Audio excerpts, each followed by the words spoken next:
नमस्कार, बहुत स्वागत है आपका इंडिया न्यूज हरियाणा में। मैं हूं आपके साथ रंजना सिंह राठौड़।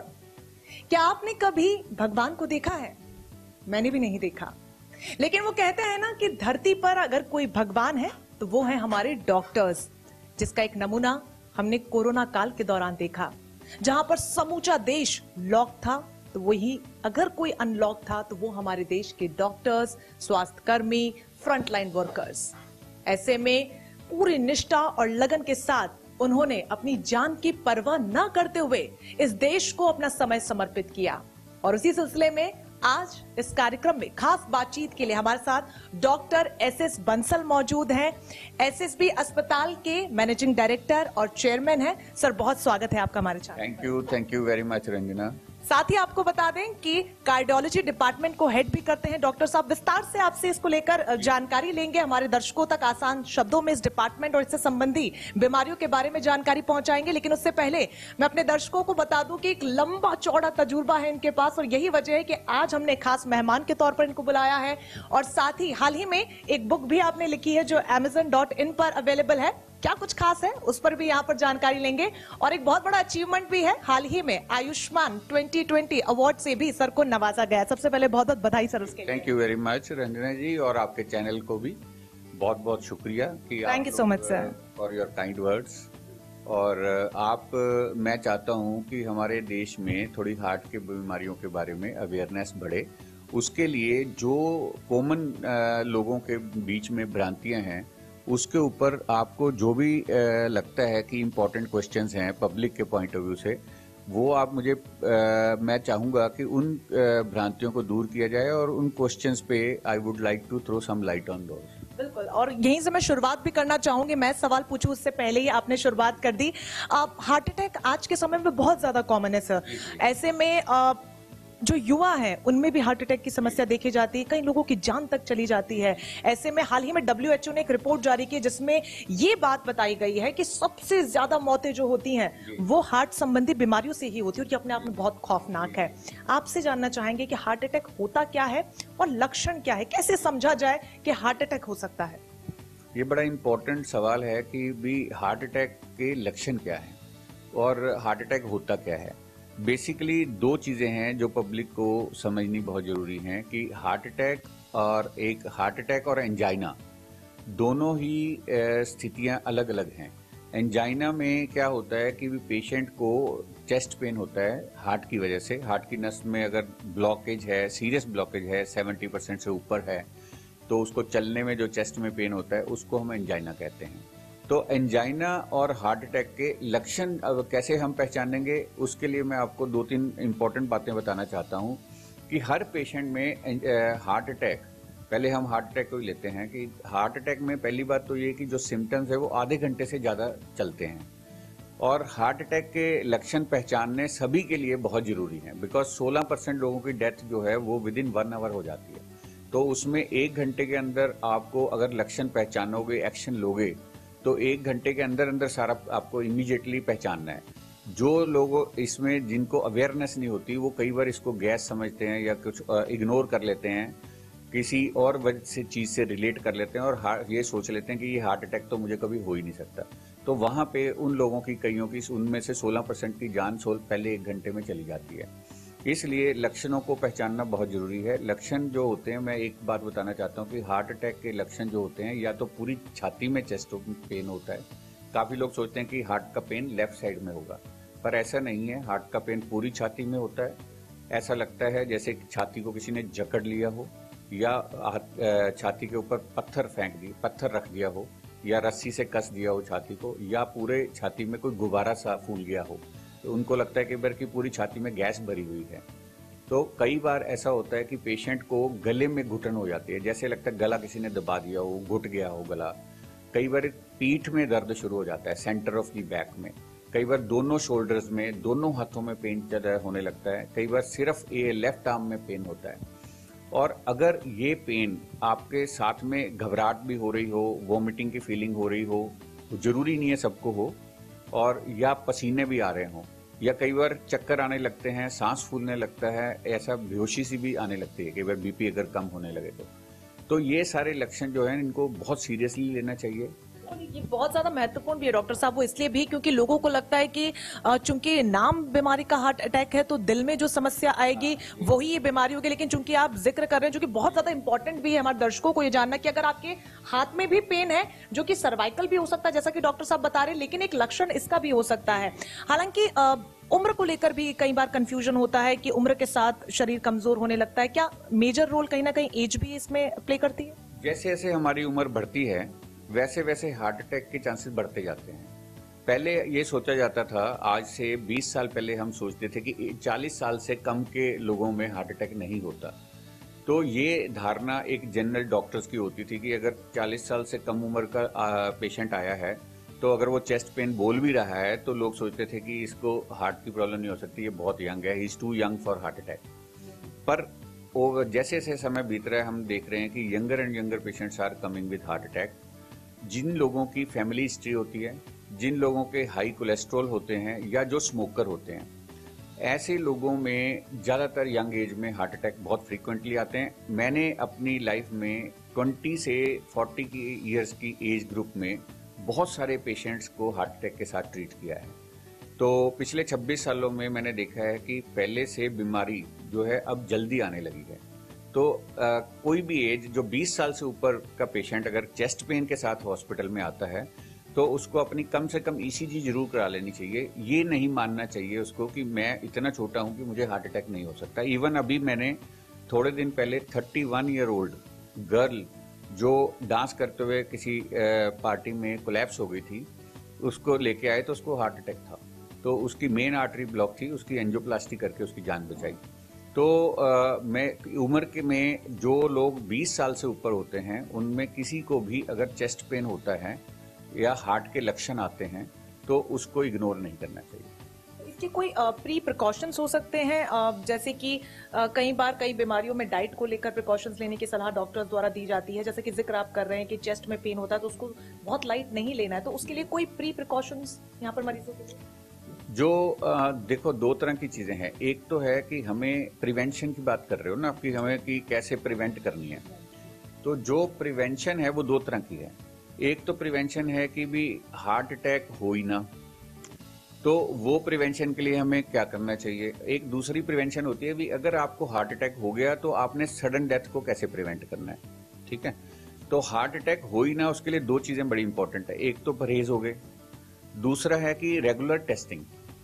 अगर कई बार क्या है, आप कई ऐसे पेशेंट होते हैं जो पूरा लाइफस्टाइल बड़ा अच्छा होता है, रेगुलर एक्सरसाइज करते हैं, स्मोकिंग नहीं करते, डायबिटीज भी नहीं होती उनको, हाई ब्लड प्रेशर भी नहीं होता, कोलेस्ट्रॉल भी नॉर्मल होता है, सब कुछ ठीक होने के बावजूद भी उनको हार्ट अटैक हो जाता है।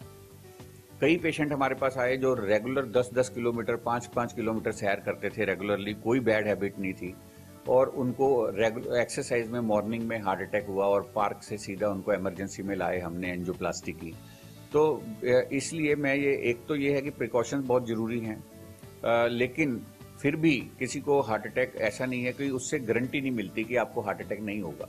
अगर हार्ट अटैक हुआ है तो आपको वो हार्ट अटैक अगर प्रिवेंट करना है आपको, तो आपको रेगुलर चेकअप कराना पड़ता है।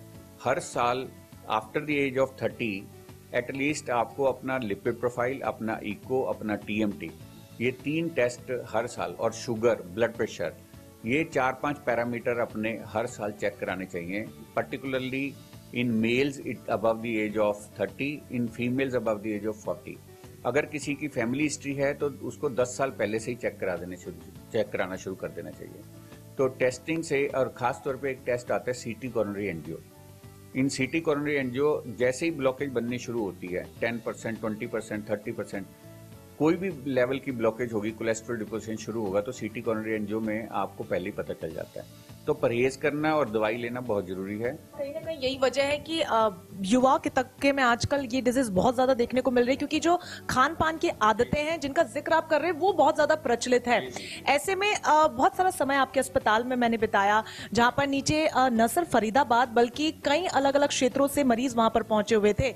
और बहुत ही स्वाभाविक बात है कि अगर दूर दराज से लोग आ रहे हैं, फैसिलिटीज बहुत अच्छी यहाँ पर उम्दा होंगी। उसके बारे में अगर आप विस्तार से बता पाएं कि खासतौर पर हार्ट संबंधी जो यहाँ पर डिजीजेस होती है उसको लेकर एसएसबी अस्पताल में क्या कुछ सुविधा है मरीजों के लिए?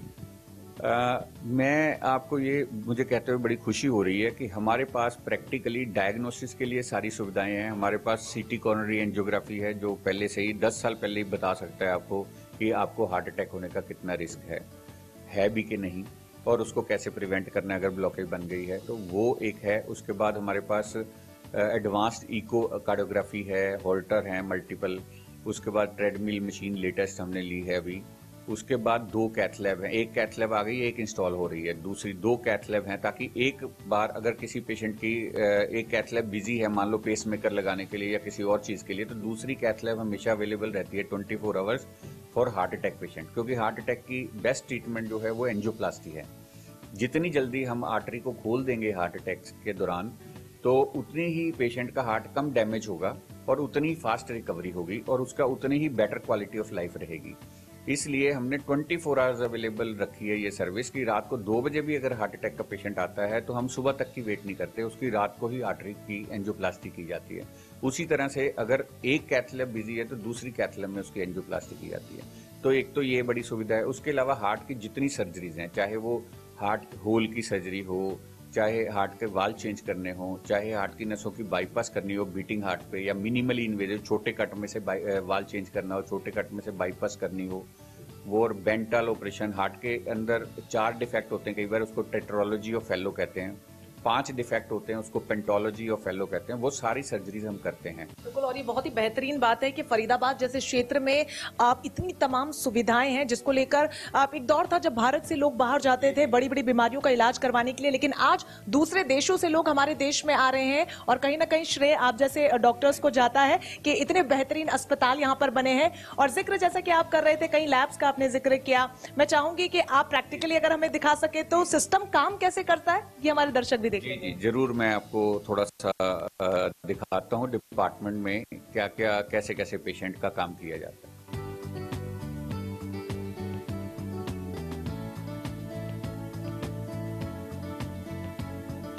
तो ये है वो कैथ लैब जिसका जिक्र अभी अभी डॉक्टर बंसल कर रहे थे। यहाँ पर आपको बता दें, नॉन सर्जिकल ट्रीटमेंट होता है। हार्ट संबंधी जो बीमारियां होती हैं उनको लेकर विस्तार से इस पूरे कमरे में, या यूं कहें चार दीवारी में क्या कुछ होता है, ये खुद डॉक्टर बंसल हमें समझाएंगे। सर, चूंकि देख पा रही हूँ कि पूरी सुविधाओं से ये लैस है, बड़ी बड़ी तमाम मशीनें हैं, इनको अगर आप समझा पाए कि यहाँ पर किस तरीके से पूरा प्रोसेस होता है और कौन सी मशीन किस काम के लिए इस्तेमाल की जाती है। रंजना, इसमें ये एक कैथ लैब मशीन है जो बड़ी एडवांस सिस्टम है, फ्लैट पैनल है। इसमें पेशेंट का जो अगर हम लिटा के पेशेंट को उसके पैर की आर्टरी से या हाथ की आर्टरी से उसके दिल में जा सकते हैं, और उसके हार्ट के अंदर अगर हार्ट की नसों में ब्लॉकेज है तो उसकी पहले एंजियोग्राफी करके देख सकते हैं कि ब्लॉकेज है कि नहीं। और आप सामने देखेंगे कि वहां पे ये एंजियोग्राफी का शॉट है, तो ये एंजियोग्राफी दिख जाती है। इसके अंदर हार्ट की नसें बहुत अच्छी दिखती हैं, और इस लैब में खासियत ये है कि इसमें स्टेंट भी बहुत अच्छा दिखता है। अगर आपको मैं दिखाऊं कि ये इनका यहाँ पे ये स्टेंट दिखाई दे रहा है इसके अंदर, और स्टेंट को आप प्रिसाइजली, इसके अंदर सबसे बड़ी अच्छी बात यह है कि स्टेंट को जब आप एंजियोप्लास्टी करते हैं तो स्टेंट को अच्छे से खुला के नहीं स्टेंट, वो आप इसमें एक टेक्नोलॉजी है जिसको बोलते हैं स्टेंट बूस्ट, उससे आप स्टेंट लगाने के बाद ये देख सकते हैं कि आपका स्टेंट प्रॉपरली फिट हुआ कि नहीं, वो कहीं अंडर एक्सपेंडेड तो नहीं रह गया। अगर वो अंडर एक्सपेंडेड रहता है या उसमें कोई फ्रैक्चर होता है तो उसमें क्लॉट बनने का रिस्क होता है। तो इसमें हाई रेजोल्यूशन इमेजेस से आप स्टेंट की प्रॉपर पोजीशनिंग देख सकते हैं कि वो प्रॉपरली लगा के नहीं। और बहुत ही विस्तार से आप समझा रहे हैं, मैं चाहूंगी कि थोड़ा आगे आप चले, क्योंकि कई अन्य मशीनें हैं जो मैं यहाँ पर देख पा रही हूँ, उनको भी अगर आप थोड़ा सा एक्सप्लेन कर पाए कि ये तमाम मशीनें क्या है और इनका काम किस तरीके से होता है। ये एक डिफिब्रिलेटर है, ये डिफिब्रिलेटर बाईफेजिक डिफिब्रिलेटर है। इसका काम है, कई बार जो सडन डेथ होती है ना पेशेंट्स की, हार्ट अटैक के पेशेंट्स की, या कई बार अचानक आपने सुना होगा कि पेशेंट बिल्कुल ठीक था और नेक्स्ट मोमेंट उसका हार्ट बंद हो गया, हार्ट फेल जिसको बोल देते हैं लोग।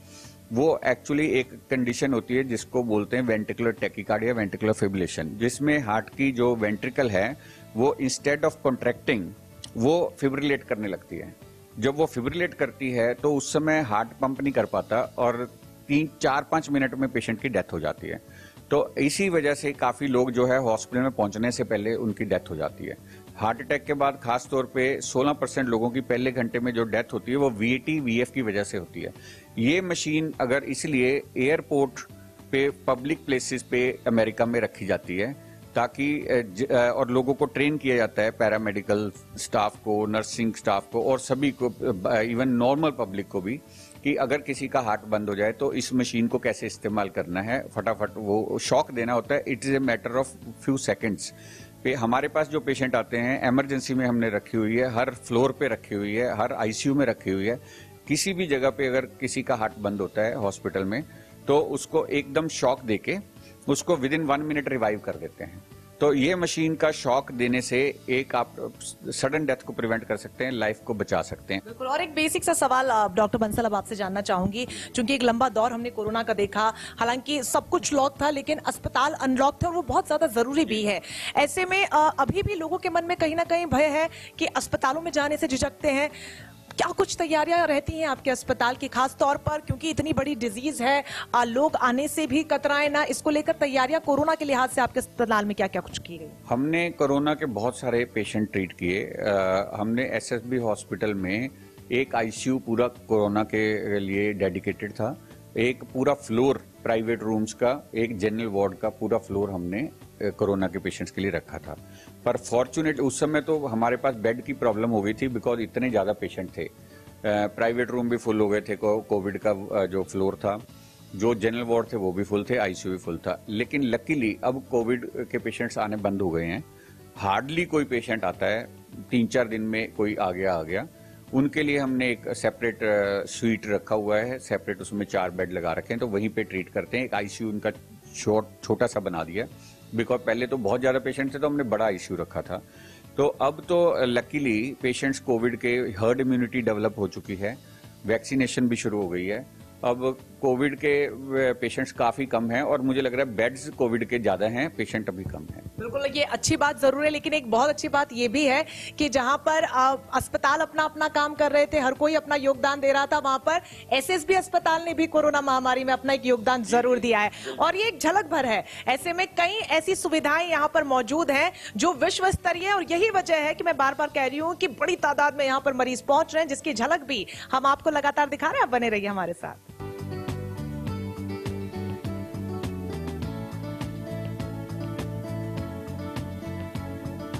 तो अभी हमने आपको कैथ लैब का नजारा दिखाया कि उन 4 दीवारियों में किस तरीके से काम होता है, इलाज की प्रक्रिया क्या कुछ होती है।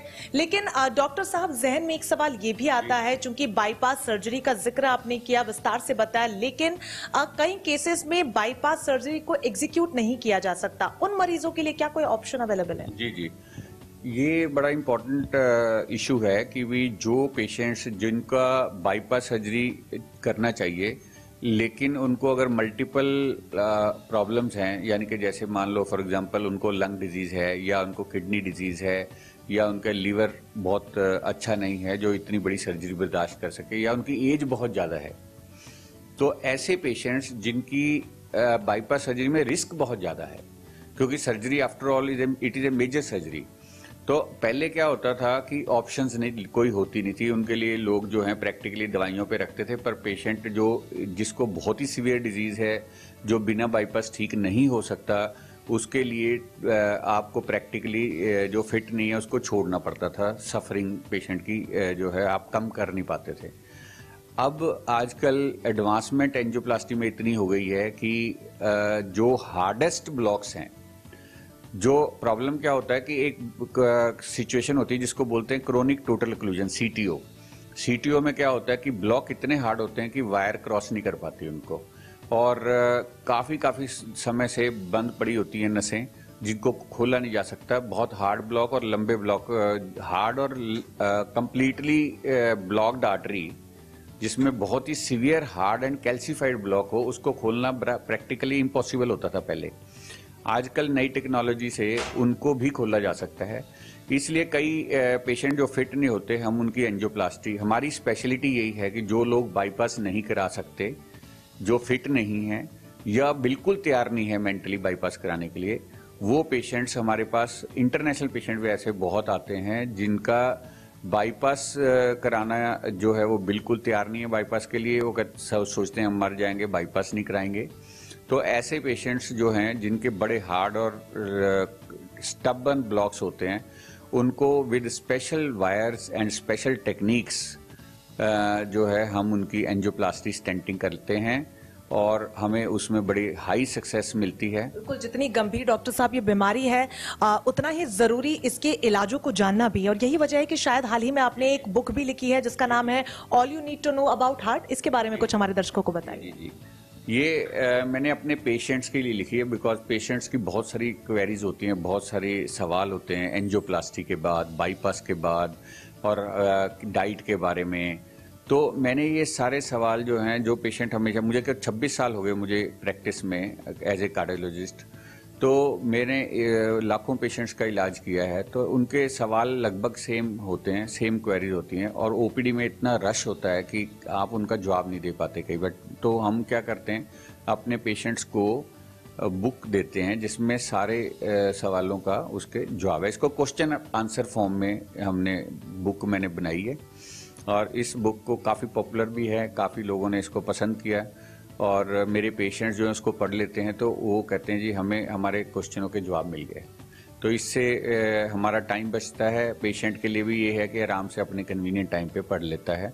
तो मैंने इसमें सब कवर किया है कि हार्ट पेशेंट्स को क्या प्रिकॉशंस लेनी चाहिए, हार्ट अटैक क्या होता है, एंजाइना क्या होता है, दोनों में क्या फ़र्क है, हार्ट फेलियर किसको कहते हैं, हमें क्या प्रिकॉशंस लेनी चाहिए हार्ट की बीमारी से बचने के लिए, एंजियोप्लास्टी क्या है, बाईपास क्या है और उसके बाद हमें किन सावधानियों को बरतना चाहिए, वो सारी चीज़ें, हार्ट के वाल चेंज करने वाले पेशेंट को क्या प्रिकॉशन लेनी, वो सारी चीज़ें मैंने इसमें कवर की हैं और लोगों ने उसको पसंद किया है। चलिए, बहुत शुक्रिया डॉक्टर साहब हमारे साथ जुड़ने के लिए। Thank you very much. तो ये है डॉक्टर एसएस बंसल, एसएसबी अस्पताल के चेयरमैन और मैनेजिंग डायरेक्टर, जिन्होंने बहुत ही विस्तार से बताया कि दिल की जो बीमारियां होती हैं वो कितनी गंभीर होती हैं, साथ ही उनका जो इलाज होता है उसको जानना कितना जरूरी है आप सभी के लिए। फिर भी कहीं ना कहीं अगर आपको अच्छे से समझ में नहीं आया तो उनकी बुक, जिसका जिक्र अभी उन्होंने किया, all you need to know about heart, Amazon पर अवेलेबल है। आप उसे भी वहां से लेकर और विस्तार से इसके बारे में जानकारी हासिल कर सकते हैं। मकसद हमारा यही है कि हर व्यक्ति तक, हर देश के दर्शक तक ये तमाम महत्वपूर्ण जो बातें हैं वो जरूर पहुंचे, क्योंकि एक जो स्वस्थ जीवन होता है वही खुशहाल जीवन का आधार भी होता है।